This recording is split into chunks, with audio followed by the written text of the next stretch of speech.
Hey guys, I actually haven't uploaded in a little while because I got very busy with my books and my side hustle, but yeah, I've been working as an illustrator, but I really wanted to upload this, not just because I wanted to do a drawing video, but because I really wanted to promote my book and put it out there a little bit, so I'm going to be releasing some of the chapters as an audio book read by me on YouTube along with the drawing videos so that you can sit back and listen to this kid's book while watching me draw and learn how to do it. So I'm going to be drawing the banshee from this book. So please leave in the comments what you think of it, if you think that there's any way to improve upon it. But for now, just sit back, relax, and I'm going to be reading this for you. Rapunculus, Book 1, And So It Begins, by Arthur Short and Genevieve Short, illustrated by Arthur Short. Part 1, Witch Interrupted. Chapter 1, Single White Wiccan. The ancient, rambling cottage that Urdhr lived in was far too large for a wizened old woman like herself to manage alone. She had lived there for so many years that she couldn't quite remember when exactly she had first settled there.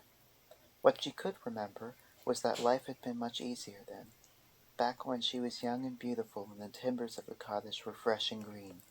She had been hungry for power and knowledge, and the solitude of the great forest that surrounded the cottage had offered her the peace and quiet she had needed to become the great and powerful sorceress that she was now. She had always understood that to become all-powerful would require sacrificing the comfort and safety of living near other people. People, as a general rule, were a distraction, and a committed study of the dark arts required as little distraction as possible. It was for this reason that Urdhr had moved to the house all by herself.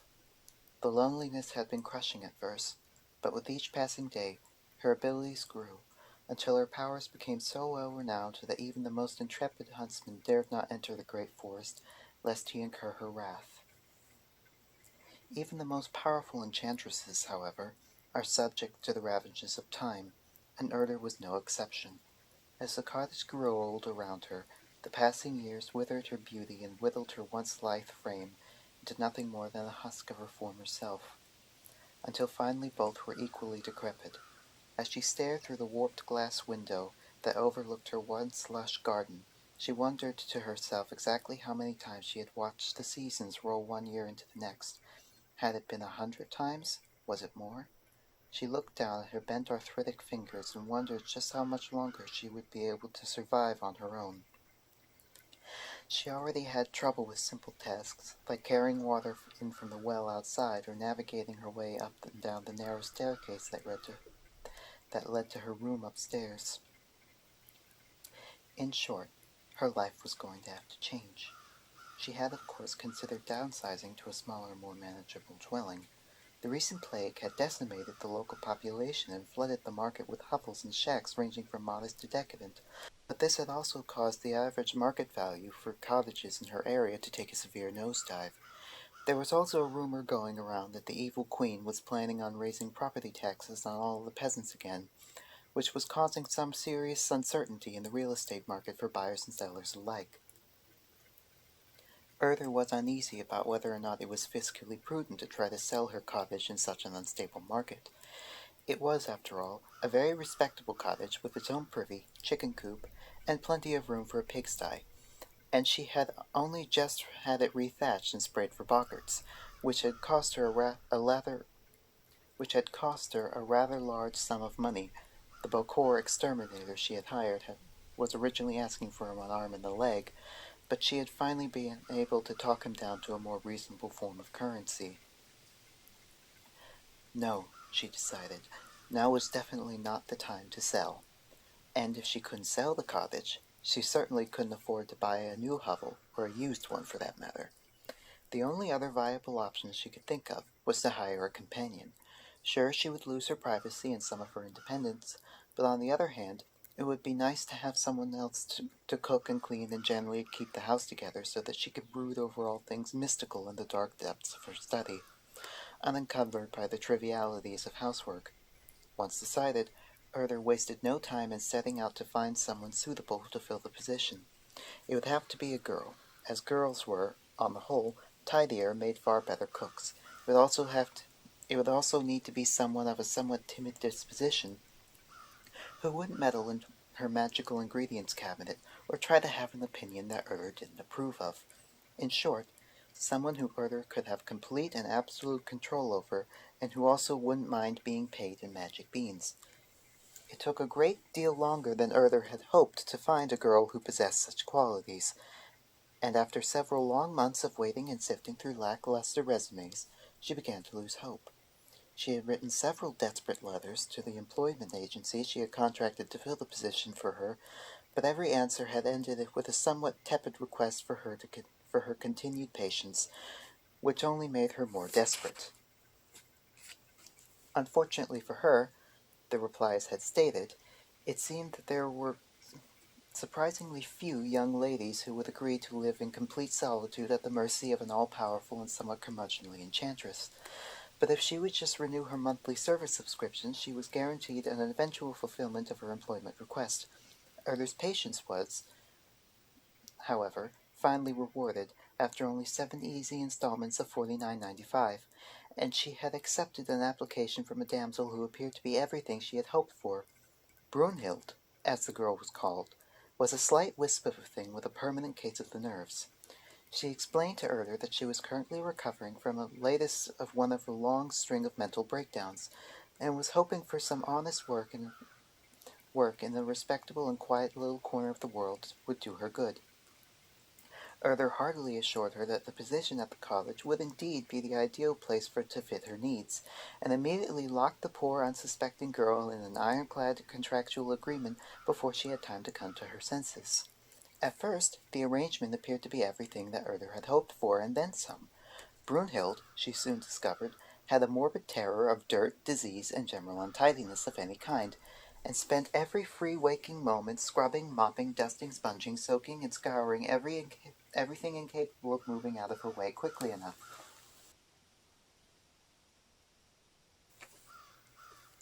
The house quickly became cleaner than Urdhr had ever imagined possible. Not a single spot was left cluttered or grimy. Even the contents of the junk drawer in Urdhr's mudroom, which she had previously avoided opening at all costs in consideration for her own safety, had been organized chronologically, alphabetically, by color, depending on size of individual items contained therein. Urdhr's peaceful state of tidy domestic bliss may have gone on unchanged for countless years had Brunhild not, on a sudden whim, developed a severe case of arachnophobia. Her timing could not have been worse had she planned it. Urdhr had just rented out the eaves to a large family of black widows in hopes of supplementing her meager income, which had just taken a sobering hit, thanks to the evil queen's refusal to approve a yearly inflation adjustments for the kingdom's social security benefits. Brunhild's reaction to the cottage's newest tenants could only be referred to as a cold-blooded rampage. Armed with a broom the size of a battle-axe, the girl tore her way through the cottage from top to bottom, leaving a trail of twisted spider corpses and twitching disembodied legs in her wake.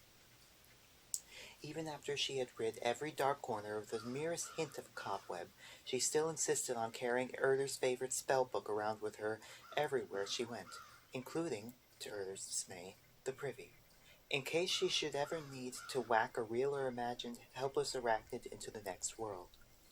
The shrieking banshee that lived behind Urdhr's compost pile did little to improve Brunhild's delicate mental state. Her loud and frequent wailing had a very jarring effect on the poor girl. What made matters worse was the fact that the banshee was very particular about her wailing, and insisted on always ramping up her efforts around tea time, no matter how fervently Urdhr had begged her to change her schedule. This rigidity in the banshee's part resulted in the complete and utter destruction of Urdhr's great fairy godmother's china tea set and her collection of royal character mugs. To top it all off, Urdhr could clearly see that Brunhild was miserable. Normally that wouldn't have bothered her much, but it quickly became clear to her that all the moping Brunhild was now engaged in was negatively impacting her cleaning schedule. The poor girl hardly slept at all now. Every night after supper she would slink away to her hard little pallet in the corner by the hearth, where she would spend the night stretched out perfectly flat and still as death, terrified that the slightest movement would send the small horde of bats hanging from the rooftop above her into a blood-sucking frenzy. Urdhr had tried in vain to explain to the petrified girl that they were only fruit bats, and that the bats of the blood-sucking variety hadn't roosted in the cottage for almost a year now, but Brunhild was far too hysterical to listen to reason. It was alarmingly clear to Urdhr that her once borderline charming companion was now on the verge of a complete psychotic break with reality. There was a suspicious and somewhat hostile look in Brunhild's eyes that Urdhr found deeply unsettling. She also began to carry a large valise filled with smelling salts and various tonics, which she insisted on keeping on her person at all times. The ingredients in said tonics were highly questionable at best, and did little to help the girl's myriad of mental ailments. They did even less for Urdhr, who found the constant sound of clinking bottles that now always followed Brunhild's entrance in a room to be nothing short of maddening. The day inevitably came when Brunhild's fragile psyche was finally shattered altogether. The girl was sitting quietly at Urdhr's breakfast nook one morning, eating her curds and whey and looking dejected, as usual. To be fair, she had experienced a somewhat jarring start to the day when she had discovered to her horror that some of the fruit bats had taken up residence in her wardrobe. Urdhr would never be completely sure of what transpired afterwards, only that it involved a great deal of screaming, flailing, and very frightened fruit bats. Urdhr's sole consolation was that the incident had left Brunhild so exhausted that it seemed inconceivable that the girl could get into any further ruckus for at least a few hours. Urdhr was, of course, completely misguided in that assumption. Urdhr poured herself a serving of tea into the nearest empty flower vase, which, thanks to the banshee, was one of the last pieces of crockery left in the cottage that Brunhild had yet to smash, and shuffled upstairs to her study. She plopped down in her immaculate chair in front of her spotless hearth next to her clutter-free desk, and was just settling in for her first sip when she was startled by a blood-curdling scream from the kitchen. Urdhr dropped the vase in surprise. It fell to the floor with a crash and splattered tea and tiny bits of porcelain all over the formerly flawless carpet. Urdhr sprang up and attempted to run down the staircase, but due to her rather feeble condition, managed little better than a scurrying shamble. When she finally made it down to the kitchen, she found Brunhild cowering beneath the breakfast nook. The girl was staring at a spot on the flagstone floor that had Urdhr's spellbook raised at the ready over her head, lest the puddle of whey spilled there should show her the slightest provocation. "What on earth are you doing?" Urdhr asked. Brunhild looked up at her, her watery blue eyes filled with panic. "It fell on me," she whimpered pathetically. "It must have been hanging on the ceiling, waiting for me, just watching till my guard was down. It landed on my spoon. My spoon!" The last word left Brunhild's lips with such ferocity that Urdhr took an unconscious step backwards. Brunhild failed to notice. Her eyes darted wildly about the room. I had nearly swallowed it when I finally noticed. I spat it out and it landed in front of me with all those fat, disgusting, hairy little legs wiggling in the air. Oh, but it was so disgusting. I tried to kill it, but it moved too fast. I have to find it. It must be destroyed. Don't you see? Destroyed! Brunhild brought the book down, smack dab in the middle of the way, sending a splattering of globby substance in all directions. Urdhr eyed the spellbook in dismay. Its beautiful leather spine had been irreparably stained in the assault, and she knew that edition was no longer published with that particular type of leather, due to new regulations regarding the tanning of human flesh. Brunhild flipped the book over, surveyed the back carefully, and then let out a dejected sigh as she realizes that she had yet again missed her intended victim. Urdhr bent over the girl and gently began picking bits of curds that had become entwined in Brunhild's hair. "It seems to me that this unfortunate incident was far more terrifying for the spider than it was for you, if you really think about it." "But I don't want to think about it," Brunhild shrieked. "I want to kill it, annihilate it, and its unholy existence on this mortal plane. It must die. Yes, yes, dear, Urdhr said calmly. She reached down and pried the ruined spellbook from Brunhild's vice-like grip. She helped the girl unsteadily to her feet and led her over to the hearth. You've just had a nasty shock, that's all, Urdhr assured her. What you need is a nice, relaxing cup of tea. Brunhild sat obediently down by the fireplace and took a deep breath. She still looked terribly rattled, but a hint of color had begun to creep back into her cheeks. Now then, Urdhr said, if you can pull yourself together like a good girl, I'll let you organize my sock drawer this afternoon. How does that sound? By varying shades of brown? Brunhild asked with a sniffle. However you like, Urdhr said. In truth, she really liked them organized by strength of odor, but her desire to supplicate the unstable housemaid trumped her personal preferences on the matter. Brunhild stifled a sob, and then nodded. Okay, I'll try, she said. I'll do it for the sake of the socks. That's the ticket, dear, Urdhr said. We must think of the socks now, mustn't we? Urdhr shuffled back over to the breakfast nook and reached up to grab a somewhat grubby-looking wooden bowl that had been sitting on the shelf above it. She had bought it at a thrift stall on the market day a few years back, and it was a bit chipped on one side of the rim, but it had survived the worst of Brunhild's episodes, and after the debacle with the tea set, Urdhr had taken to serving her housemaid the majority of her meals in it. Urdhr poured out a serving of tea into the bowl, threw in a sugar cube, stirred it around with her pinky, and hobbled back towards the hearth. As she got closer to the girl, she noticed a small, dark object that appeared to be trapped in the golden curls. At first, Urdhr thought it was just an errant fleck of whey, but upon closer inspection she discovered that it was none other than the same pitiful little eight-legged creature whose unexpected presence had started the whole unfortunate business.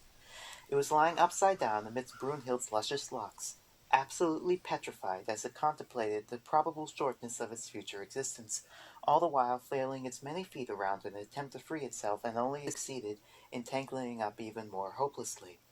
Brunhild smiled meekly at Urdhr. She reached up with the hand that wasn't firmly clutching a packet of Dr. Copernicus's super-strength revival power and carefully took the bowl of tea from her. Thank you, she said. I feel much better now. Glad to hear it, Urdhr said. That's very good news. It's always nice to hear some good news, isn't it, dear? Makes one feel all calm and tranquil, doesn't it? In fact, I bet you'd like to hear some good news yourself, wouldn't you? Wouldn't that be just the thing? Brunhild smiled weakly and nodded. Just the thing, she repeated. Well, then, I bet you'd like to know I'm pretty sure I found your spider, Urdhr said. The small amount of color that had drained back into Brunhild's face drained right back out again. Spider? She said dumbly. Ah, yes, well, that's the thing of it, you see. It seems the little fellow has been hitchhiking on your noggin this whole time. The poor dear. Isn't that something? Brunhild was silent at first. Urdhr began to wonder if the girl had been able to process anything she'd said after the word spider. Then, very slowly, Brunhild lifted both hands up and began gingerly running them through her hair, until finally her finger brushed the spider's quivering body. Brunhild went absolutely still. Her chest ceased to rise, her eyes ceased to blink, and even her nose ceased to flutter with each intake of breath. As seconds turned into minutes, Urdhr began to wonder if the poor girl hadn't died of shock where she sat. But then finally, a small flicker of life came back to Brunhild's stoic form. She blinked 3 times, lowered her hands to her sides, stood up very slowly, and proceeded to let out the loudest, shrillest, most terrified shriek that up to that moment had passed between human lips. As Urdhr covered her ears in agony, Brunhild set off like a rocket for the Dutch door that led into the yard. She ripped it open and stumbled outside mid-shriek, sending a flurry of panicked birds up to the treetops around the cottage. This all took place only a few seconds after the banshee had come gliding out behind the clump of firs at the edge of the yard. She had wafted across the rutabaga patch, her matted nest of hair trailing behind her like a grungy darker gray cape. And as she neared the cottage, she fixed her lifeless, beady little black eyes on the Dutch door, in the hopes that her impending 7:15 yowling would be epic enough to draw out some gawkers. It was important to her, as the 7:15 yowling was meant to be a mere foreshadowing of the 8 a.m. wailing, not to be confused with her 8:30 moaning, which she only performed on Tuesdays. And she was really hoping to draw a good-sized crowd this time. The banshee filled her ancient lungs, and just as she was about to let out her best primal death howl, when to her abject disappointment, Brunhild had burst through the door with a wail that completely eclipsed her pre-planned morning routine. That's it! Brunhild screamed. I quit! You can't quit, Urdhr said. You signed an ironclad contractual agreement. You try to wiggle your way out of this and I'll sue you for everything you've got. Fine, Brunhild said. Then I want hazard pay. It's been lovely working with you here, Urdhr said. I'll be sure to write you a glowing letter of recommendation. Where would you like it sent?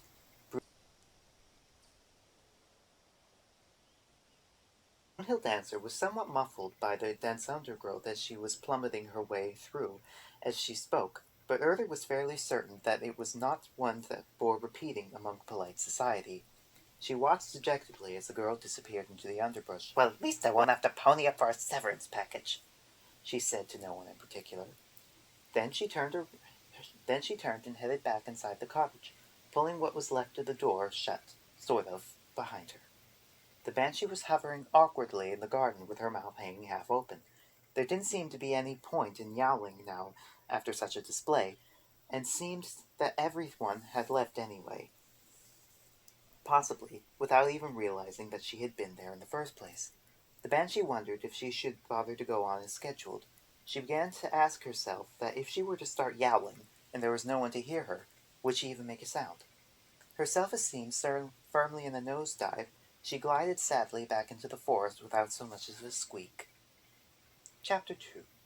Always cry over spilt non-dairy creamer. Urdhr chose to see the incident with Brunhild as a more important learning experience. She had always heard that said that humans were, on a whole, not the ideal choice of servant for witches, and her time with the unstable young lady had indeed led her to see that the life of a mighty sorceress was far more suited to the companionship of a fellow supernatural being. Luckily for her, she happened across a very polite little brownie who was passing by the cottage one morning, just as she was about to fling her first chamber pot of the day, and the two quickly became fast friends. It seemed Fiddlefrig, as his friends called him, was currently looking for a new place to call home, as his tree had fallen victim to the deforestation the evil queen was engaged in on the far side of the forest in order to clear out land for the new royal tennis court. When he heard about Urdhr's predicament, he was more than happy to offer to stay on and help look after the cottage. Urdhr was equally delighted, as he assured her that he had no use for magic beans whatsoever, and would much prefer that he be paid in fresh cream, which was far more readily available anyway. Fiddlefrig soon proved to be a very pleasant little companion, who seemed to love nothing more in the world than housework, who was always bouncing around the house with a spring in his step, a smile on his face, and a song in his heart, and his good mood was so intoxicating that Urdhr found it impossible not to follow suit. Disaster, of course, was inevitable under such circumstances, and when it did finally choose to call on Urdhr and her pint-sized housemaid, it did so with great panache. It started out as a rather typical Wednesday morning. Urdhr woke up around 6 to find the house both silent and spotless, Fiddlefrig having slept in as usual after a long night of polishing the cottage's numerous doorknobs, faucets, and towel racks. She got out of bed, yawned, scratched her upper left thigh, and headed downstairs to put on a pot of tea. She had just opened up her icebox to look for some leftover kipper surprise to eat for breakfast that morning, when to her horror she realized she was utterly, totally, and completely out of cream. Now, to most people, this would seem like merely a minor annoyance, but to anyone who has ever kept a brownie in their employ would understand the epic proportions of the apocalyptic disaster that was about to unfold. Urdhr began rummaging frantically through the icebox, sending a steady stream of Tupperware sending a steady stream of Tupperware containers full of half-eaten leftovers flying over her shoulder as she tries to convince herself that she'd seen one last pint of whipping cream shoved in the back a few days earlier. She was, however, deluding herself, and she soon gave up in despair. She dropped to her knees in a patch of buzzard tetrazzini that had burst out of its container, closed her eyes, and tried desperately to come up with a backup plan. Suddenly, she remembered that she had bought a container of non-dairy creamer a few years back when she'd gone on an ill-fated crash diet that involved only eating foods one could buy in powdered form. The diet hadn't lasted very long, owing in large part to the fact that the powdered goldfish-flavored ice pop she bought made her break out in hives, but it was highly possible that the creamer would be tucked away somewhere in her spice cabinet. Urdhr creaked to her feet and hobbled across the room to a large, menacing, hand-carved Baroque-style curio cabinet where she kept her cooking herbs and spices, not to be confused with the smaller, more benign-looking Rococo-style cabinet in her study where she kept her magical herbs and spices.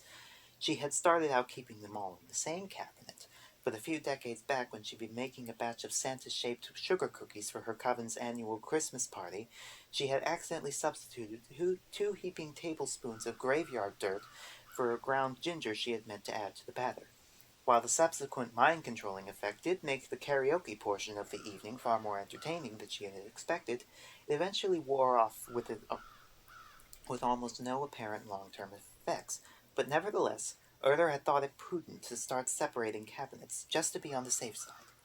Urdhr grasped the heavy wrought iron cabinet handle and heaved it with all her meager might. The door creaked open an inch. She stuck her gnarled fingers in the gap and pulled it until she was finally able to pry the massive wooden panel far enough to slide her head inside. The interior of the cabinet was dark, and the light dusting of powdered spices that covered every inch of the surface space sent her into a fit of sneezing that ended abruptly when her head made forceful contact with the shelf above her. After a few choice words that do not bear repeating, she extracted herself, shuffled over to the stove, and picked up a small box of matches. She tottered weakly back over to the cabinet again. Back inside and lit one of the matches. The shelves were covered in bottles, vials, firkins, jars, and packets of every shape and size, and almost all the labels were so faded that Urdhr could barely read them. "Now let's see," Urdhr muttered. "Should I put it under C for creamer, M for milk, or put it under P for powdered?"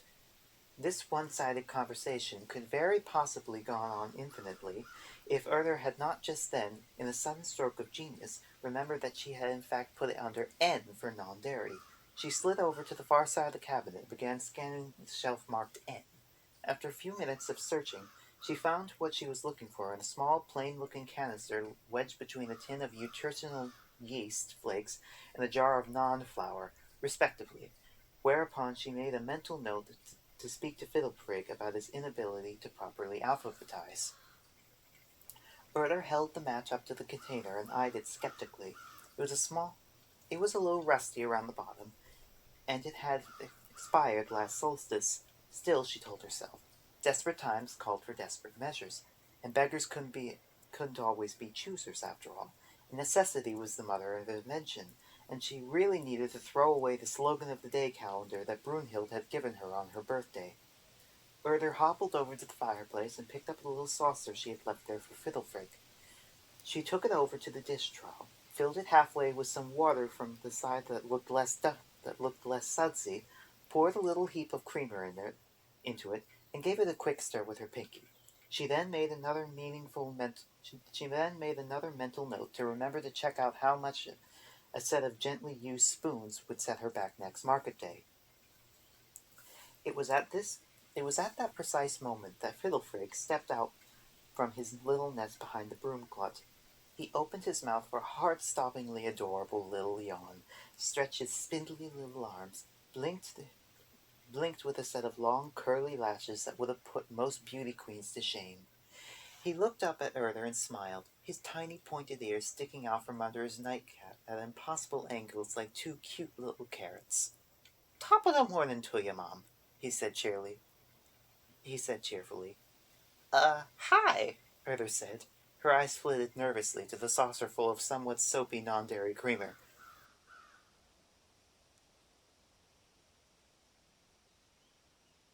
Exactly were the chances, she wondered, that the little fellow would notice her carefully planned bait-and-switch?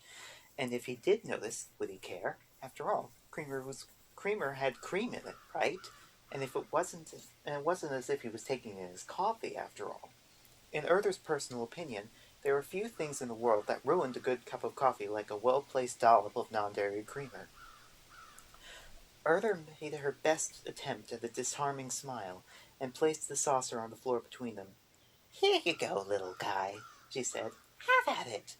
Fiddlefrig moved forward until his oversized curly-toed slippers were just at the edge of the saucer's rim. He picked it up carefully with both his little hands so that, as not to slush it, opened his little mouth once more, and proceeded to pour the contents down his adorable teeny gullet in one swift motion. Urdhr winced in disgust as she watched some of the larger lumps of undissolved powder slide down his esophagus, but somewhat managed to find her inner strength and avoid a full-bodied shudder she really wanted to express. Fiddlefrig let out a satisfied burp and smiled up at her, his little blue eyes filled with a look of pure contentment and gratitude. He then let the saucer slide through his fingers, rolled his eyes back into his head so that only the whites were visible, and fell in a heap on the kitchen floor. "No!" Urdhr cried. She rushed to his side and knelt down next to the prostrate brownie. She picked up his cold, rigid little body and tried to tuck his sweet little tongue back into his oh-too-cute mouth. She was nearly overjoyed when she noticed that he was still breathing, shallowly, she had to admit, but breathing all the same. In a moment she noticed one of his teeny-weeny fingers beckoning her to lean closer so that he could whisper itsy-bitsy words into her ear. It was only by chance that as she started to move closer to the pitiful little creature that she noticed that his skin began to become gray and veiny. His teeth had suddenly narrowed into sharp needle-like points, and his eyes had begun to glow like red-hot coals, all of which she knew from previous experience were the telltale signs that her innocuous little brownie had now morphed into a full-blown boggart. "Oh, bunion cakes!" she swore quietly. She didn't normally approve of such harsh language, but there were some instances in life where a fiddlesticks or oh blast or even a darn it all to bleeding heck just wasn't up to the challenge. The thing that had once been Fiddlefrig jumped up and clamped both hands firmly around Urdhr's nose. "Ouch!" Urdhr shrieked. She grabbed him by his suddenly not so adorable feet and tried to pull him loose, but his tiny grip was too tight. "You dithering, doddering, gammy old hag!" the boggart screamed. Don't you ken that brownies are non-lactose intolerant?" "It said cream on the label," Urdhr screamed back at him. "You oaf, the boggart screeched. "You make it, Clem, you dodgy old chancer. You reckon they squeeze wee babies to supply us all with baby oil?" "They stopped doing that," Urdhr said. "I thought the consistency had changed."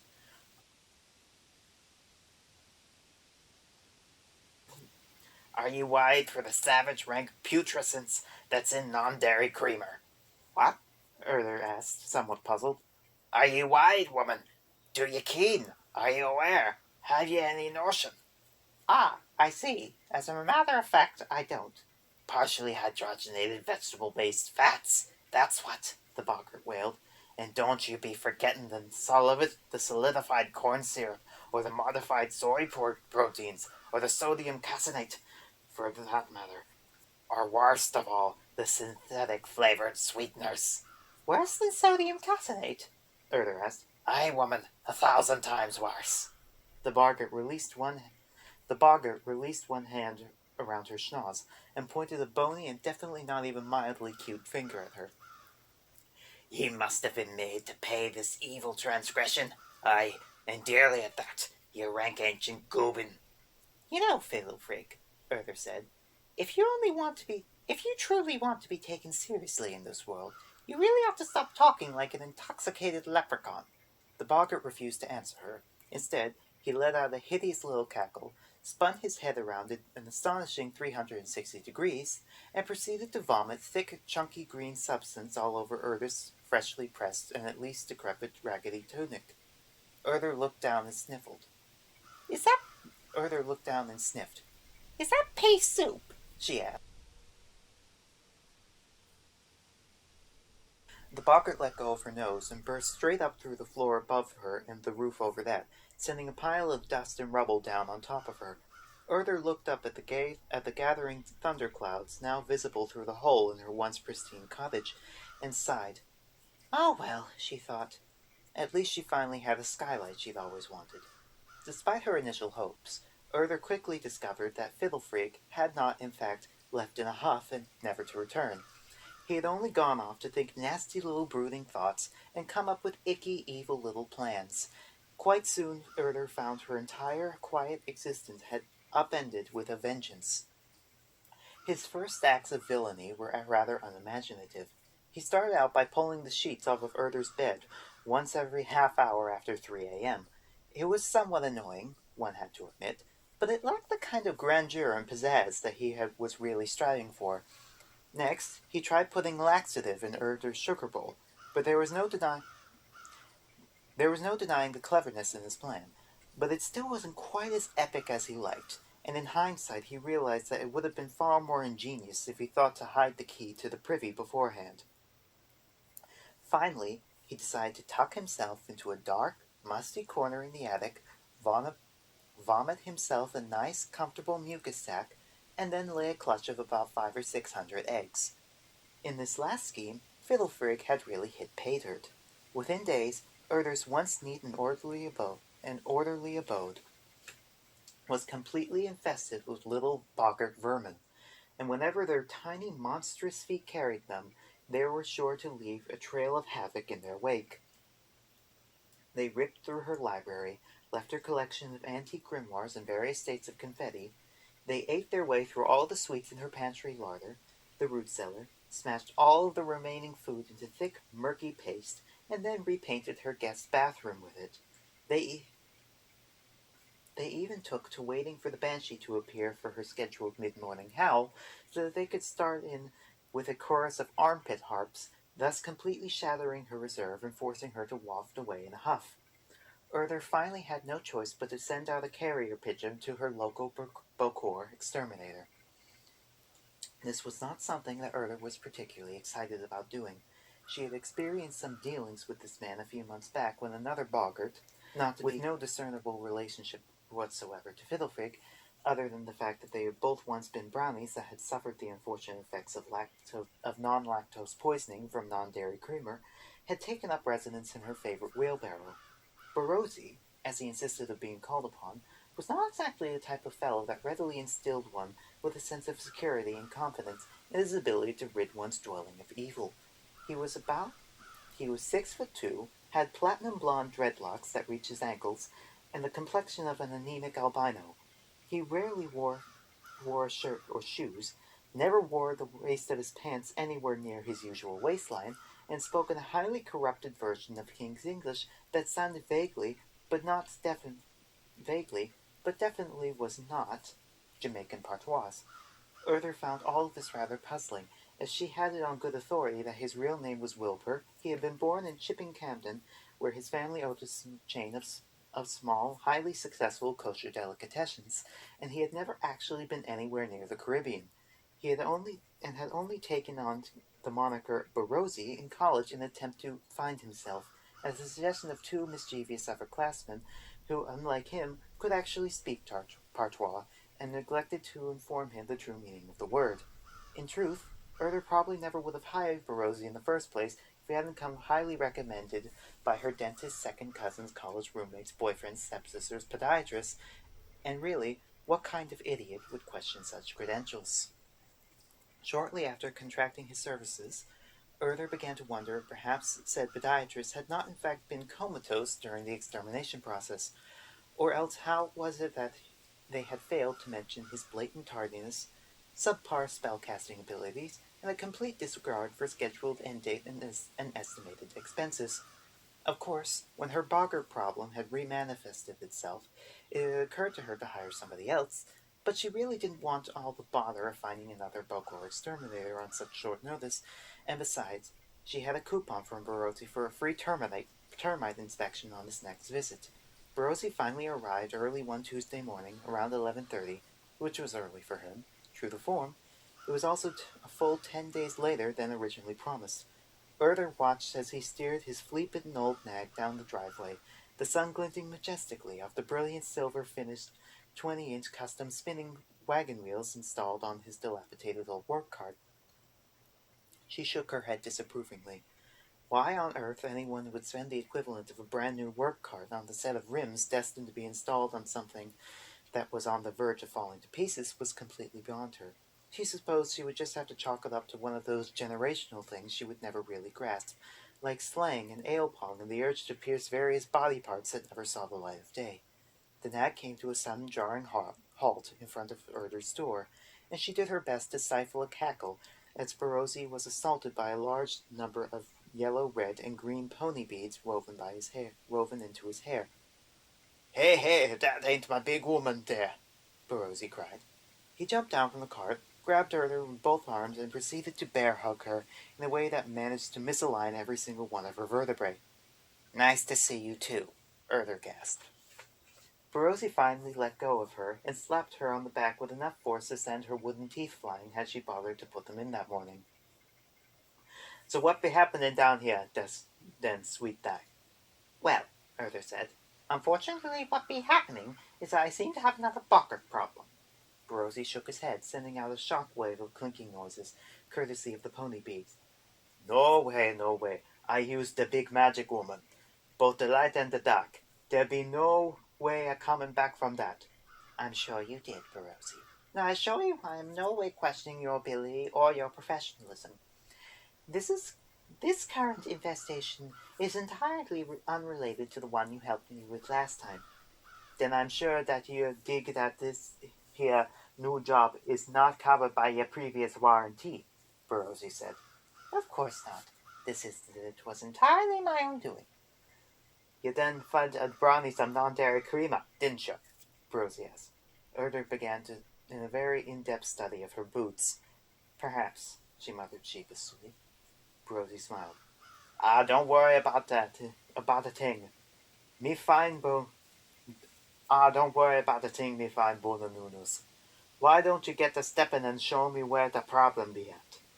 Urdhr turned and shuffled inside the cottage, beckoning for Barozzi to follow her. They were about halfway up the staircase when Urdhr stopped in mid-step and sniffed. "Ah!" she said. "What a stench! Those awful little vermin must have set the garbage heap afire again." Barozzi let out a deep guffaw.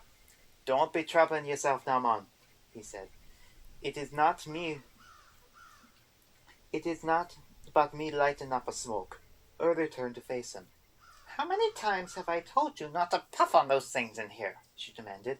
"I will not be exposed to your second-hand smoke, thank you very much." "Is nothing more than a verva and siggy, me fanvra," Barozzi protested. "Now let's get one thing straight," Urdhr said. "I am not your bra, your man, or your bunanunus. I am, however, your current employer, and if you want to remain that way, I strongly suggest that you put that putrid thing out and either pull up your breeches or start wearing more interesting underwear." It was clear to Urdhr, from the tense silence that followed, that this exchange had left the inflicted He showed somewhat her the noteworthy courtesy of damage squeezing on out the Barozi's cigarette feelings between his two nevertheless. massive fingers. In recognition of this action, she chose to ignore the large clump of ash that proceeded to rain down on the carpeting like a sooty snowfall. They continued up the staircase, past the second-floor landing, and on towards the ancient wooden door that waited for them in the shadow of the very top of the stairs.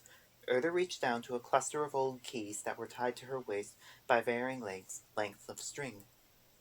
After a few seconds of fumbling, her fingers closed on the largest of the keys, a great brass affair with a handle shaped like a leering skull. She slid it into the lock, gave a half-turn to the left, and shoved. There was a loud creaking noise and a puff of dust as the door inched open. The room inside was pitch black. Urdhr heard a gentle scratching sound from behind her, and then Barozzi leaned over her shoulder and lit a match out in front of them. They both peeked inside.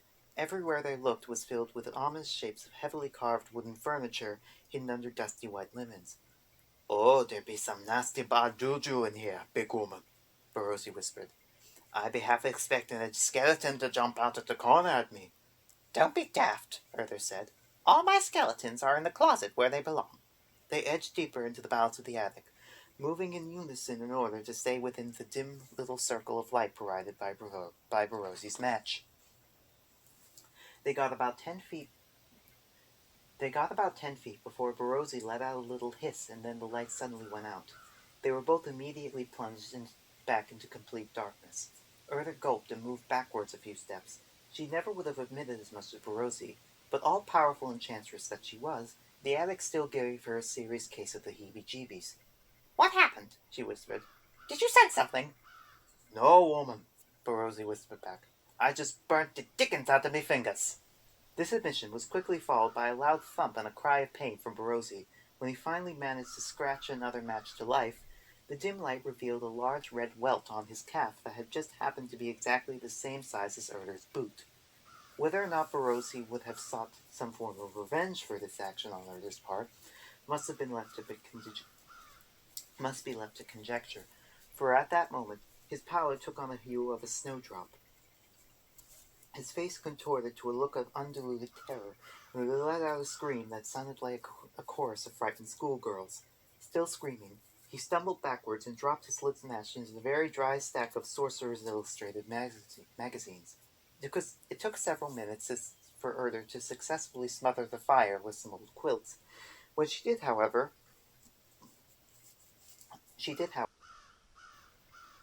foresight to roll one copy up and keep the fires at the end of a burning as a makeshift torch. She was careful to select one of the collectible swimsuit editions, which she couldn't stand. Due to the unrealistic standard of beauty she felt it promoted. She wasn't sure why, but for some reason reading it made her want to binge eat bacon. Crisis sufficiently averted, Urdhr turned her attention back to Barosi. She found him sitting on the floor a few feet away, his arms locked around his knees as he rocked back and forth. "What in the Samhain was all that about?" she demanded. "Man, that be the biggest, ugliest spirit I ever seen over there, big woman," he whispered. He pointed over Urdhr's shoulder. "Go see for yourself. It bad, bad, bad." Urdhr turned to look. "I don't see anything." "I'm telling you, it was there," Barosi insisted. "Big as a house with a face like the back of a pufferfish." Urdhr held the makeshift torch in front of her and edged to the spot where Barosi had pointed. She soon found herself standing in front of a large, oval-shaped magic mirror that she had evicted to the attic to make room for a bookshelf in her den. The sheet had slipped halfway off, and in its reflection she could see Barosi still cowering behind her. "Barosi," Urdhr asked, Did the spirit you saw happen to be shirtless, barefoot, and have dreads down to his ankles?"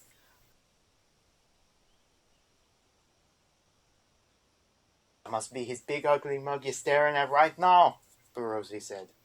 Urdhr sighed and pulled the sheet back over the mirror. "All clear," she said out loud, followed by a quieter, "You human speed bump." She proceeded to lead Barosi to the corner of the attic, where Fiddlefrig's mucus sac had left a dark, sticky stain on the wooden floor. Barosi took a torch from her and got down on his hands and knees next to the stain.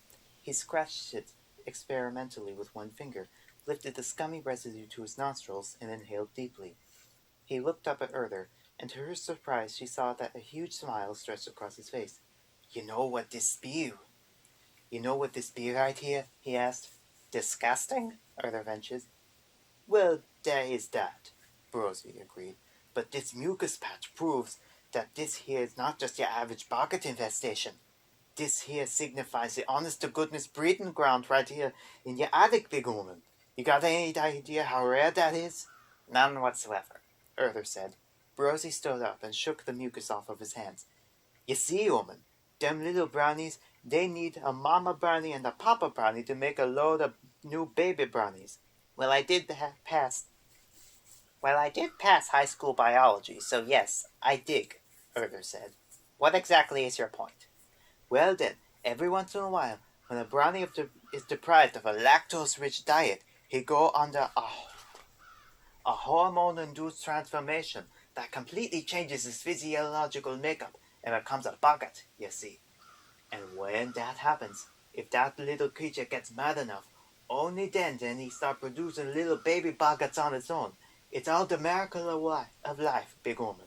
The ultimate power to create without a member of the opposite gender. Really makes one teary-eyed, Urdhr said. How can I annihilate the little dears? Well, that really be dependent on how many of them you got banging around in the cottage here. I really couldn't say for sure, but I definitely put its number in the low to mid hundreds. Borozzi let out a whistle. Oh boy, you sure done ticked that little bugger off now good, didn't ya? What exactly was that non-dairy creamer you fed him with? Just some soapy dishwater. Borozzi raised an impossibly hairy eyebrow. That would do it, he said. Urdhr turned and headed back towards the attic door. Come downstairs, she called over her shoulder. We can talk terms over some tea. They plodded back down the staircase and into the kitchen, where Urdhr gestured for Borozzi to pull up one of the stools lined up against the breakfast nook.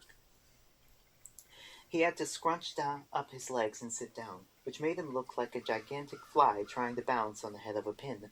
But after a few moments of squirming, he was finally able to fold himself into an only somewhat awkward position. Urdhr selected a small stew pot for Borozzi and a used candle jar for herself from the shelf over the breakfast nook. She wiped them out with her skirt and pulled them down in front of them. Sugar? She asked. Borozzi smiled and shook his head. Nah, brah, that stuff be pure poison, don't you know? Got to treat the body like a temple, you see, and yes, you only got this one life, yeah? Yeah? Yeah, Urdhr said. Quite so. That why I always be sure to bring this with me, Borozzi continued. He reached into the leather bandolier he wore slung across his chest and brushed past the numerous little boxes, bottles, feathers, keys, seashells, bird feet, and other various paraphernalia of his trade, and removed a tiny lidded silver casket. He flicked the lid open, took a pinch of shimmery white powder from inside, and sprinkled it into the stew pot. Is that pixie dust? Urdhr asked. Borozzi grinned.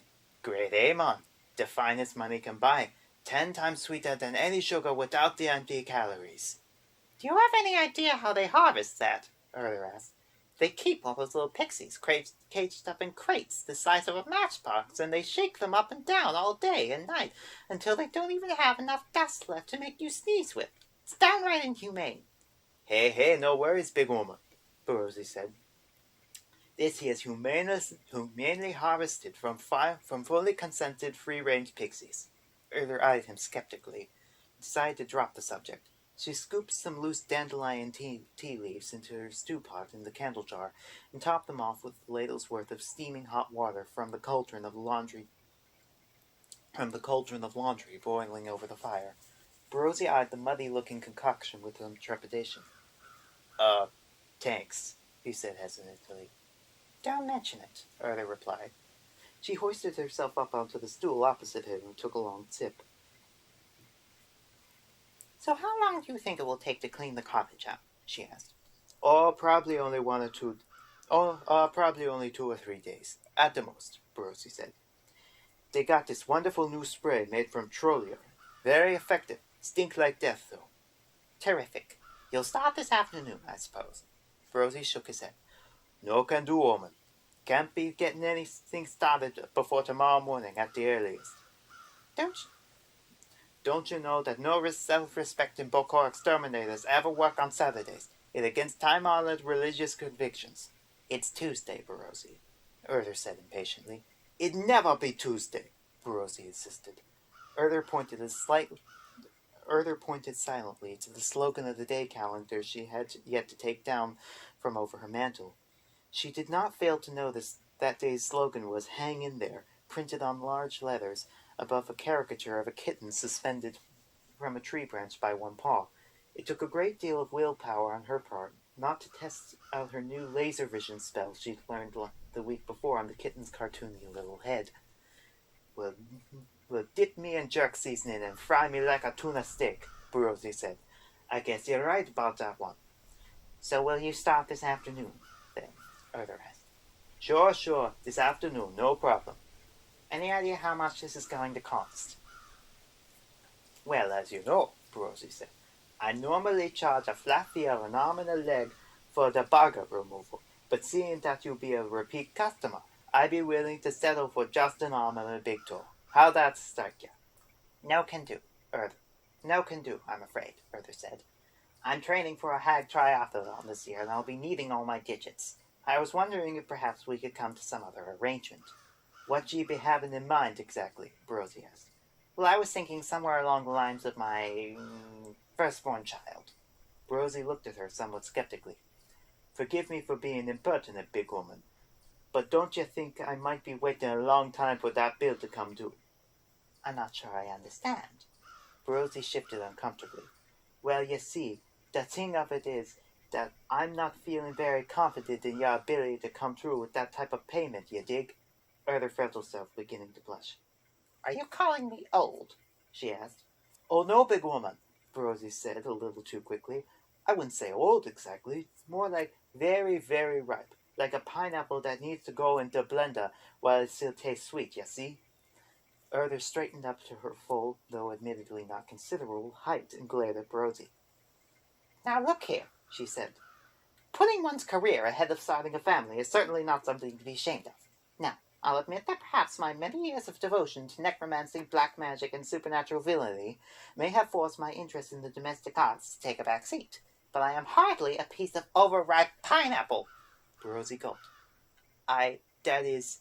And furthermore, she continued, do you truly think that if I, Urdhr of the Great Forest, all-powerful enchantress of this land, greatest sorcerer in the history of this kingdom, put my mind to the task of raising a family, I could truly fail at such a venture? Brosy shook his head. Of course not, big woman. That is not what I... So, shall I take it that you will accept my terms? Urdhr demanded. Brosy grimaced, but eventually nodded his consent. Yeah, sure, he said. But you can forget right now about that free termite inspection. Urdhr smiled and took another sip of tea. Sucker, she said under her breath.